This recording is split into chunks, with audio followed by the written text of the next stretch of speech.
Pernah tak anda sebagai guru rasa buntu masa nak rancang pengajaran literasi? Hari ini kita akan pecahkan 3 teori utama pemerolehan bahasa. Anggap je ni macam senjata rahsia untuk menjadikan PDP anda lebih mantap dan berkesan. Inilah soalan yang selalu berlega dalam fikiran kita, kan?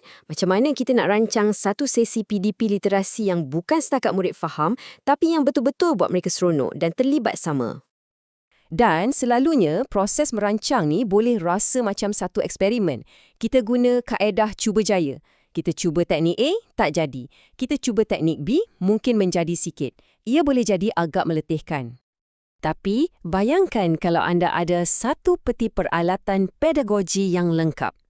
3 teori utama yang akan kita bincangkan ni, inilah alatan anda. Ia membantu kita beralih daripada sekadar meneka kepada merangka strategi yang benar-benar tajam dan berkesan. Okey, jom kita buka peti peralatan kita. Alatan yang pertama ialah teori behaviorism. Fikirkan ini sebagai asas atau tapak pembinaan. Segalanya tentang membina kemahiran melalui peniruan dan latihan berulang kali.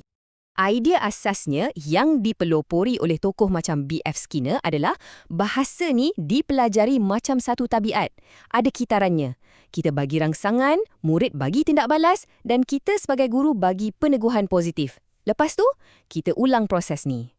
Jadi apa yang paling penting kat sini? Fokusnya adalah pada tingkah laku luaran, benda yang kita boleh nampak dan boleh dengar.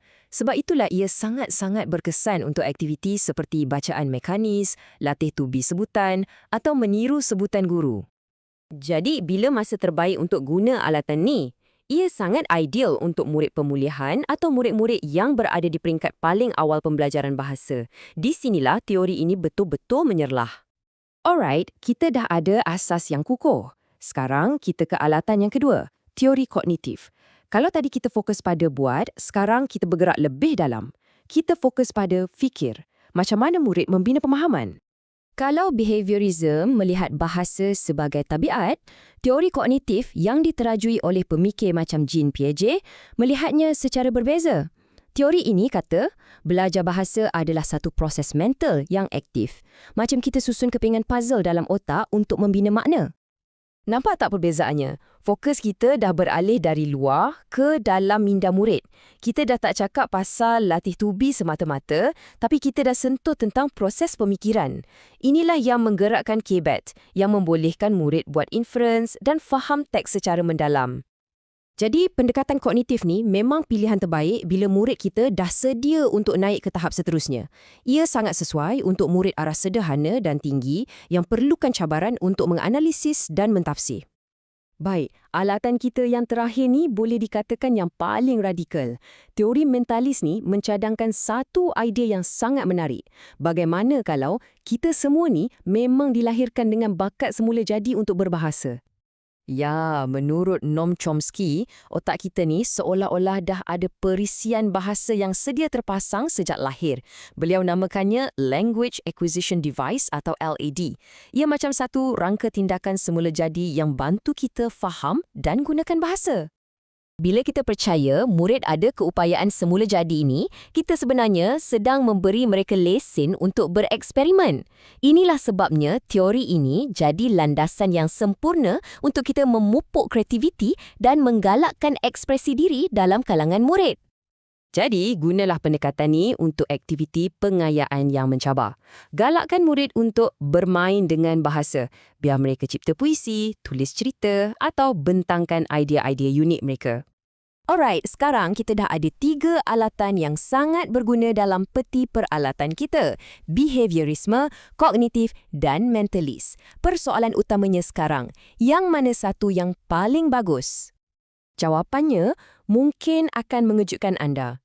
Berdasarkan kajian dan amalan dalam pendidikan, sebenarnya tiada satu pun teori yang boleh dianggap terbaik secara mutlak. Ini kerana kunci kejayaan sebenar bukanlah terletak pada memilih satu teori sahaja.